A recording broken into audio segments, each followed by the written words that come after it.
This is an untitled piece of work that I wrote probably when I was staying at the beach. And it's a description of, I'll just read it. It's a description of a dream that I had. When the tide was in, the water ran right up to the sliding glass doors of the hotel room. Nothing could be left on the concrete patio because it would be washed away at some point, possibly obliterated, gone forever.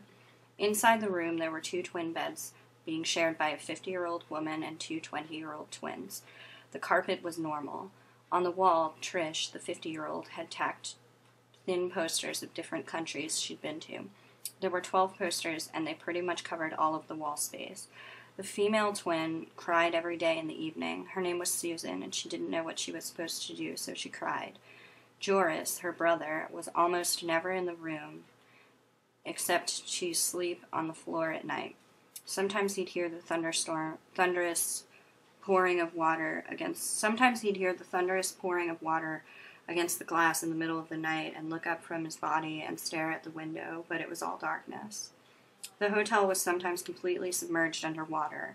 The polar ice caps melted, and the water fell from one part of the spinning globe to another, and humans adapted, building underwater houses. On a sunny day, 2 black boys invented a musical instrument using tin boxes and water. A misshaped tin box filled with water was placed in a large, colorfully painted tin encasement. The encasement was bent in several ways so that the movement of the encased tin box created a song. A human hand had to push the box, and it would bang around the encasement, and the water inside would swish back and forth. When the water settled, the notes trailed off. They had to take it inside when the tide came rushing in, so they each took a side and walked it back to their room. One night, Susan was crying on the bed, and Trish emerged. She had been smoking cigarettes downstairs at the bar. She was wearing pearls and black. Susan's screaming simmered to a little sob at the sight of Trish, who traversed the room and sat at the desk by the window. No sun, just water. She stared at the wall. They were like 2 humans in a fishbowl. I went downstairs for a cigarette and started having a conversation with this girl, a 22-year-old girl. She told Susan. I didn't read that right. I went downstairs for a cigarette and started having a conversation with this girl, a 22-year-old girl, she told Susan. The girl said, Trish paused, swallowing to hold back tears, that I looked young and pretty. Susan turned her head and looked at Trish. The woman had her hand around her neck as if to choke herself. In a hoarse, swollen timbre, she said, That's wonderful. Trish stood up and sat next to Susan on the other bed.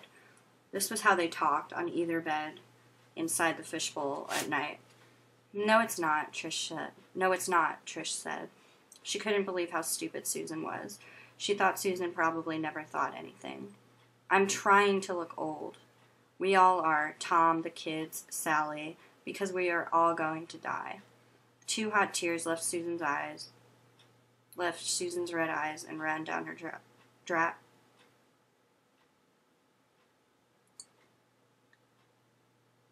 her trapped pink face. Oh, said the girl. She went on crying, loud, as if Trish was not there. Trish got up from the bed, walked into the white bathroom, and took a cold shower.